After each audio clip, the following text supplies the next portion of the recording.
അതിക്രമം രാജ്യത്ത് ഭീഷണിയാണെന്നും ഇസ്ലാമിക തീവ്രവാദം പ്രതിരോധിക്കുന്നത് പോലെ തന്നെ ചെറുത്തുനിൽപ്പ് ശക്തമാക്കുമെന്നും UK സർക്കാർ.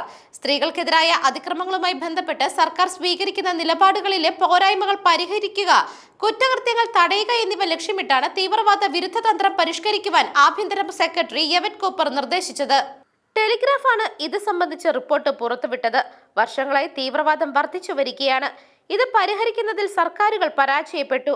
സമൂഹ മാധ്യമങ്ങൾ ഉപയോഗിച്ച് തീവ്രവാദത്തിൽ ഏർപ്പെടുന്ന യുവാക്കളുടെ പ്രവർത്തനം വർദ്ധിച്ചു വരികയാണ്. ഇതെല്ലാം നമ്മുടെ ജനാധിപത്യ ഘടനയെ തകർക്കുന്നതാണെന്നും കൂപ്പർ പറഞ്ഞു. സ്ത്രീകൾക്കെതിരായ അതിക്രമം വർദ്ധിച്ചു വരുന്ന സാഹചര്യത്തിലാണ് തീവ്ര സ്ത്രീവിരുദ്ധതയെ തീവ്രവാദമായി കണക്കാക്കി അതിനെ നേരിടാൻ സർക്കാർ തീരുമാനിച്ചിരിക്കുന്നത്.